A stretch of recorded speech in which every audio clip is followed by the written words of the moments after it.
আসসালামু আলাইকুম এভরিওয়ান, কেমন আছেন সবাই? আশা করছি ভালো আছেন আর আমিও আলহামদুলিল্লাহ ভালো আছি। তো আজকে আপনাদের সাথে আমি শেয়ার করব হরিয়ালি চিকেন। তো এটা বানানো কিন্তু খুবই সহজ। তো আপনারাও আমার ভিডিওটা স্কিপ না করে দেখে নিন, তাহলে আপনারাও বাড়িতেই বানিয়ে নিতে পারবেন।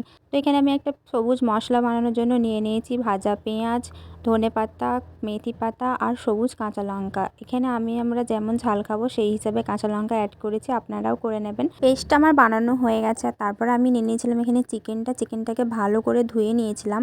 আর তার মধ্যে আমি দিয়েছিলাম কিছু ঘরোয়া মশলা, যেমন নুন, হলুদ, জিরে, লঙ্কা, ধনে গুঁড়ো আর অ্যাড করে দিয়েছিলাম সেই বানিয়ে রাখা সবুজ পেস্টটা। তারপরে আমি দিয়ে দিয়েছিলাম এখানে টক দইটা দিতেই হবে। তো টক দই দিয়ে আমি এটাকে ভালো করে মেখে নিয়েছিলাম।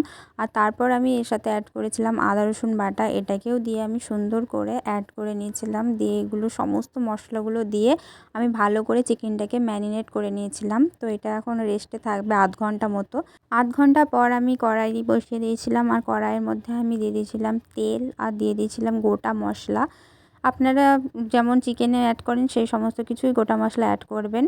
তো তারপরে আমি দিয়ে দিয়েছিলাম ওই ম্যারিনেট করা চিকেনটা। আর চিকেনগুলো সমস্ত কিছু দেওয়ার পর আমি সুন্দর করে তেলের সাথে মিক্স করে নিচ্ছিলাম চিকেনটাকে। এই চিকেনটা খুব ততক্ষণ ধরে কুক করে যেতে হবে যতক্ষণ না এই চিকেনগুলো ভেতরে সিদ্ধ হয়ে যায়। আর সিদ্ধ হয়ে গেলেই কিন্তু হয়ে যাবে। তো এই পর্যায়ে এসে আমার চিকেনটা কিন্তু সিদ্ধ হয়ে গিয়েছিলো। এই রেসিপিটার নাম যেহেতু হরিয়ালি চিকেন, তো এটা একটু গ্রিন গ্রিন কালারেরই হয়। কিন্তু আমার একটু কেমন লাগছিলো, তাই জন্য আমি একটু বেশি ওভার কুক করেছিলাম যাতে খেতে একটু ভালো লাগে। আমার সবুজ রঙটা একটু কেমন লাগছিলো, আপনারা চাইলে কিন্তু নাও করতে পারেন, কারণ এই রেসিপির মূল জিনিসই হচ্ছে এটা গ্রিন কালার হবে। যাই হোক, এটা খেতে কিন্তু খুব দারুণ হয়েছিল। একটু ধনেপাতা, পুদিনা পাতা এর সমস্ত স্মেল আসছিল, খুব সুন্দর লেগেছে। আপনারাও চাইলে এটা বাড়িতে বানাতে পারেন। তো দেখা হবে আবারও নতুন ভিডিওর সাথে। আজকের ভিডিওটা এই পর্যন্তই। কেমন লাগলো অবশ্যই জানাবেন আমার রেসিপিগুলো। আর নেক্সট কী রেসিপির ভিডিও আপনারা দেখতে চান কমেন্টে অবশ্যই জানাবেন। আল্লাহ হাফেজ।